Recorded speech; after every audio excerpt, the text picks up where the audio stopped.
Hiding, come out now. Hiding from people. Who's stuck in the office? Hiding, hiding, hiding. I have voice to board. Hiding, hiding from people. Who's stuck? Come out now. Come out now.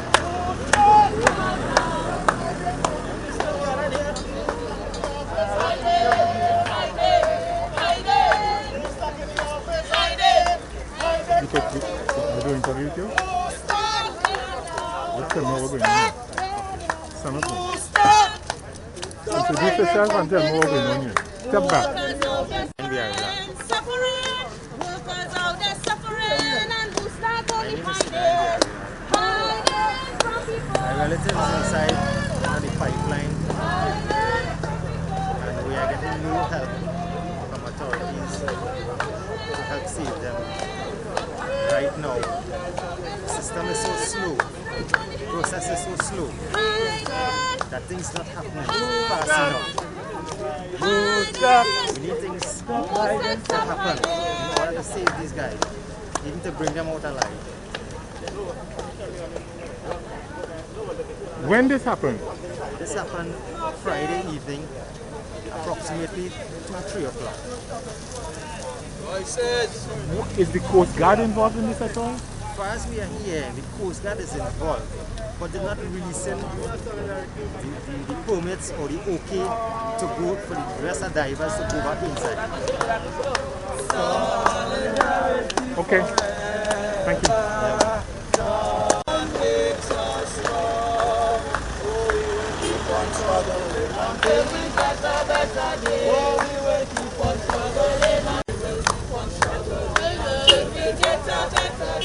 Our union makes us strong. Solidarity! Solidarity forever. Yo, yo! Yo, yo! I know the one day. Yes, but let's just touch it. Alright, okay, bye-bye. And then the husband is the diver. The diver who won the thing, yeah? Go original Until we get them out of there, our union. Where you from? Me, I'm from Canada. No, what are you from? Solidarity forever. You want to talk to you? IUTV. We're talking about Hollis Trinidad. Step back and hold it. Hold the mic there now. Where's the topic about? No. What's going on here? Okay, right. Go through. Hold the mic. You can hold it. Step back a little bit. Okay. My name is Anthony Bagwandin, the nephew of Faisal Kurban. Go ahead. We are here staging a simple protest I even know it was in this thing. in connection with what is taking place here. Is that four personnel have been in a line since Friday evening, and no one has went to recover them or at least make an attempt to try and get these guys out of these pipes. We don't know if they're dead or alive, but at least give us some assurance that they're trying something. The company Paria to try at least help out. There are a lot of boatmen from Kings Wharf, San Fernando to Clifton Bay willing to go out there to save their lives, and they have been turned down by the Coast Guard and by Paria authorities to make an attempt to save lives. And furthermore, one of the guys that came out from the line was saved by a diver which was working close by and took the opportunity on his own to come out there voluntarily and save a guy's life. Now the guy that went down, his dad was there and he was the next guy there, pushing the guy out of the pipeline, hoping that his son or whoever diver would come back down for him.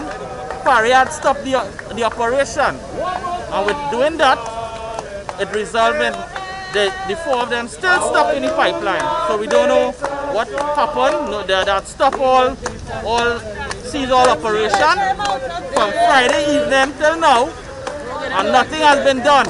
And we are here just trying to make things right, but at least getting some sort of comfort from the company to at least say, well, you know, we trying, or families are to hold on, or come and talk to us or something. Nothing has been done. Nothing. And even say we here, we protest, we staging a simple protest, still nothing has been done. So I don't understand what is going on. And today is Sunday, so when we will get some answers. We need some answers here, we need justice, and we need some accountability. We need the people who caused that to happen to be accountable for their actions. Because this is nonsense. You can't have human being in a pipeline stuck so long and no attempt has been made. All operations shut down, ceased. So these guys have family. These guys came to make an honest dollar, honest day work. We in this country need to get up and stand up for our people and for our rights, because we have been treated, neglected right all the time, and it need to stop. We need to have some form of recognition that we are human beings just as well as each and every one in the world, right? And these people came in to make an honest day work and fix a pipeline that needed to be fixed so that the company would be running and we can have fuel in our country. You know, they're important just as the garbage truck guy or just as the gas station guy. Each and every one is important, and this whole company here cannot value more than one person's life in that pipe there right now.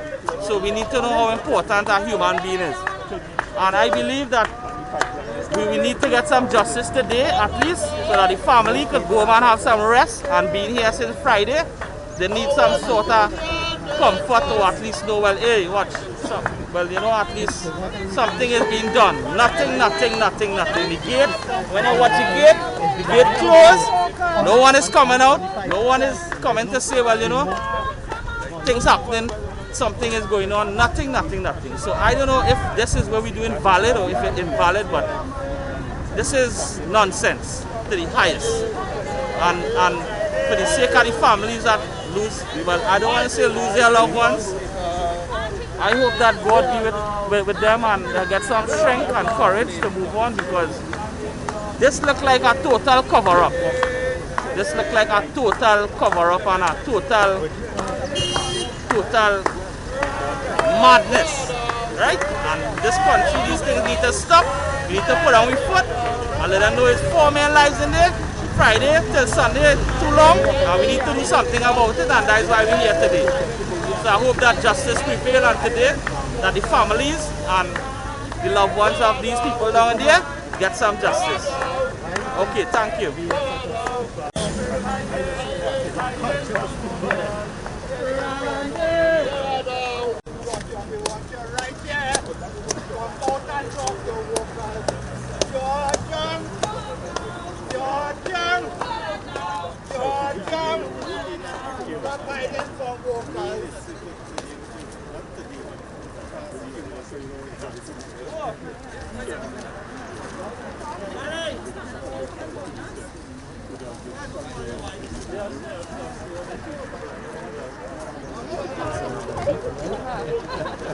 David, yes. Come and talk to me.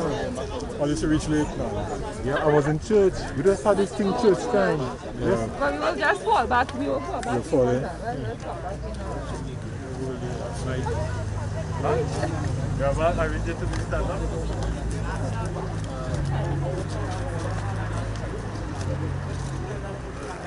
Don't fall there. Look through them collect coming occupational damages. Cindy, are working today? Nah. See, we go down, people from Port of Spain, very nice, the south. Right,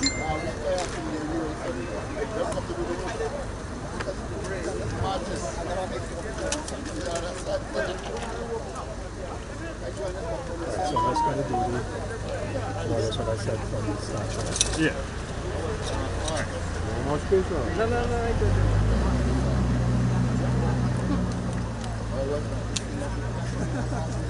Nice, there you go.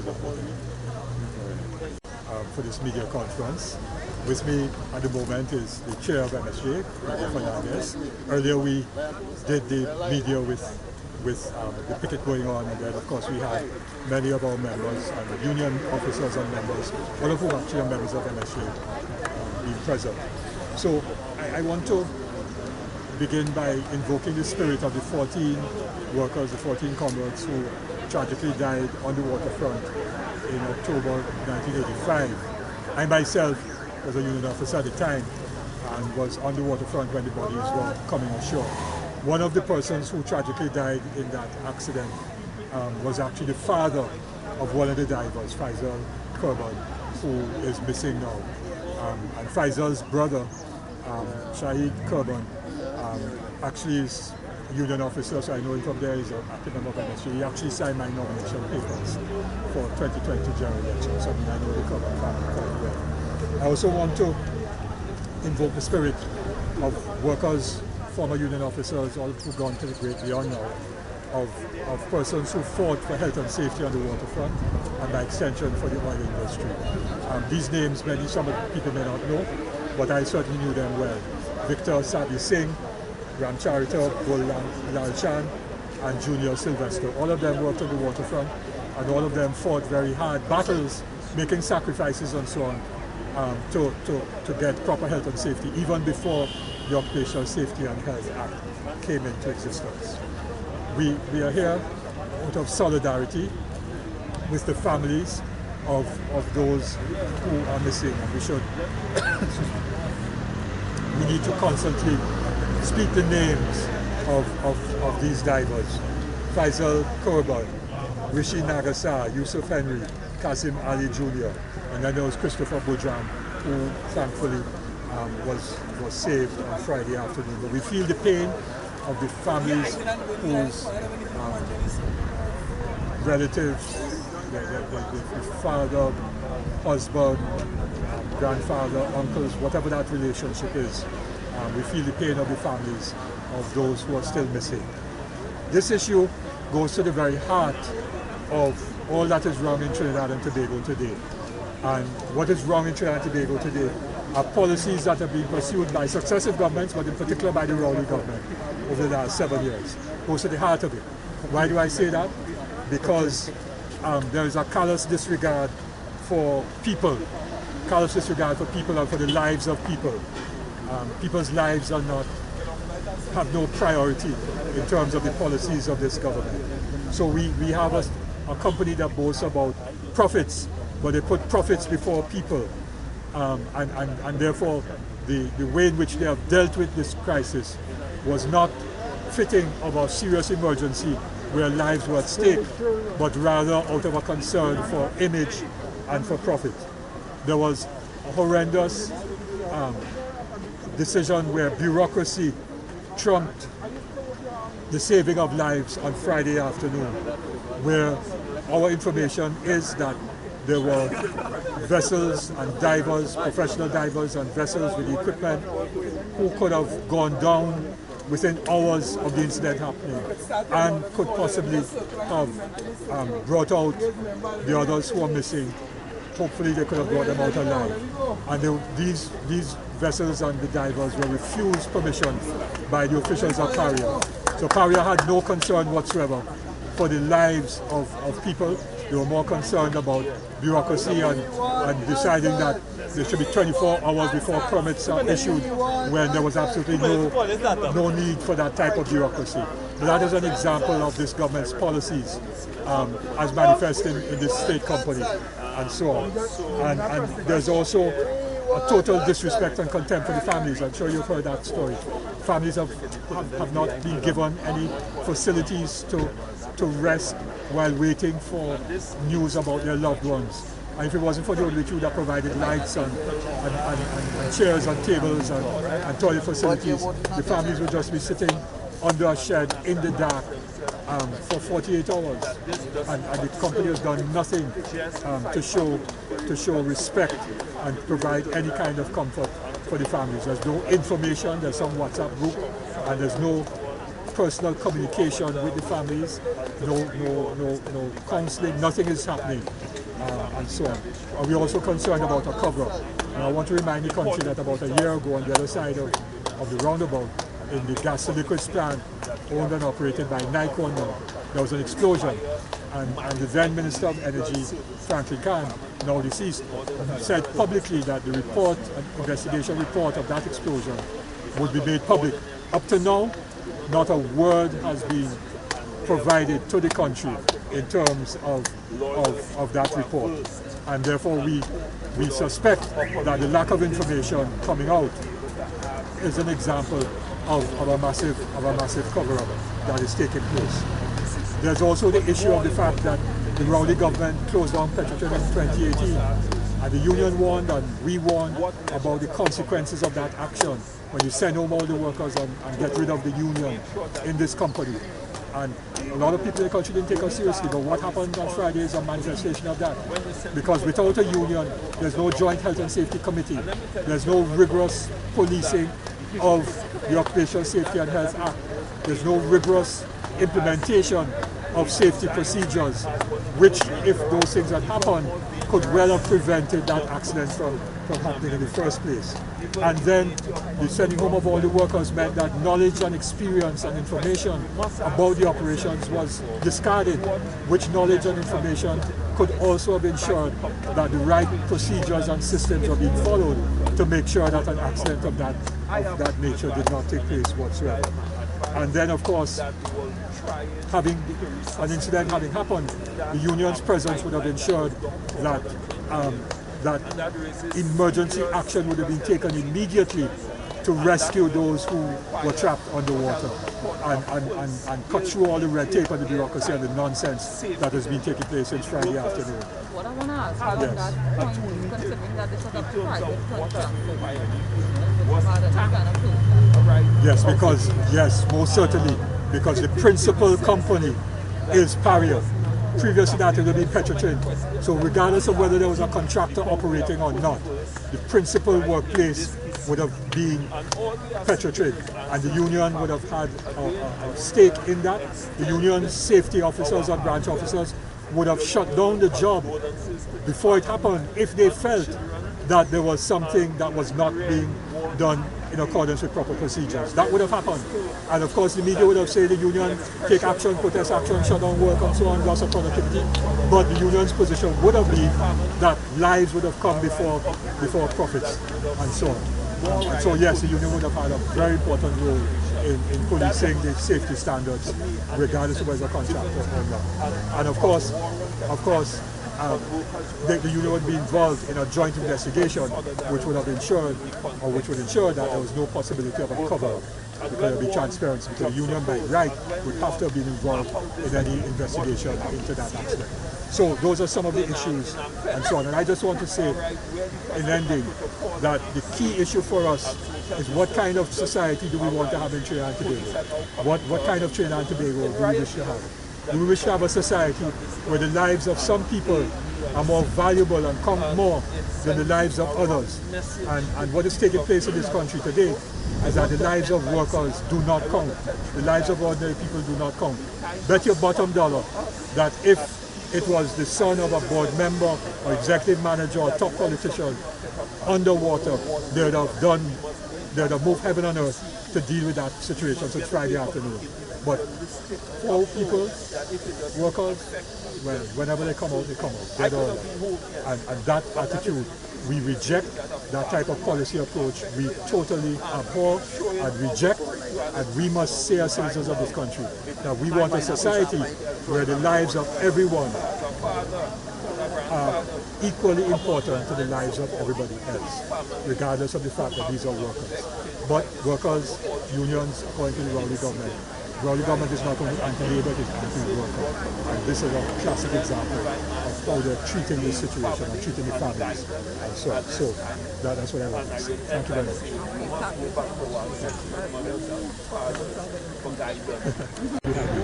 Radical governments is the political leader. I didn't realize you were standing there. Yeah, I saw her walking that way, and I lost sight of her project at the camera. How are you?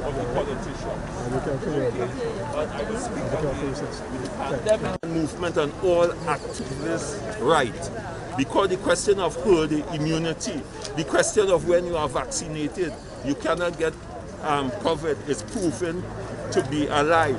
We are now turning the turtle back on its feet because science cannot hide. And the point that I'm making is that I'm begging the parents of Trinidad and Tobago to stand firm. Do not allow any government, any scientist, you understand, to tell you, or any chief medical officer, that you must vaccinate your children to get education or to work. That is a fundamental breach of your right as a human being to determine what drug goes into your body, because that is not a vaccine. It doesn't cure the COVID, and therefore it cannot be deemed to be a vaccine. So do not be misled by the statements that are being made by the CMO, because a time will come when they will have to pay. They will have to pay because you are now interfering with the children, the future of our nations, and you are compromising their health and safety on the altar that you must be vaccinated to go to school, which is a delusionary approach in the context of the pandemic and the vaccination. So I pray again that the Divine Master give our parents, give our children strength, and always remember, man is not greater than the Divine Master. So let us go back to our spirituality, let us go back to our ancestor mothers and fathers to guide us in this struggle. And it is a struggle, it is a spiritual struggle as we deal with the attempts to force the pandemic and make jobs and schooling and education of our children a right in the context of, if you do not have it, you will be denied a job and the right to education. Citizens of Trinidad and Tobago, just sit down and reflect and go on your knees and pray to the Divine Master for guidance in this matter, and he will give you the answer.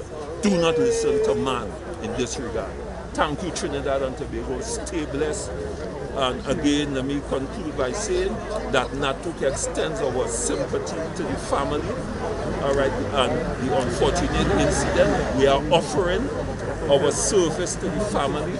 We are offering expert legal luminaries in the field of maritime law in order to assist the family in getting to the bottom of what went wrong in this, because something was compromised and something went radically and fatally wrong, and we must get to the bottom of it.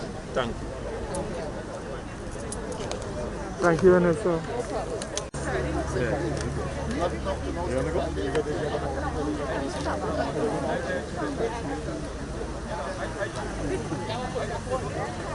What family you wanna talk to?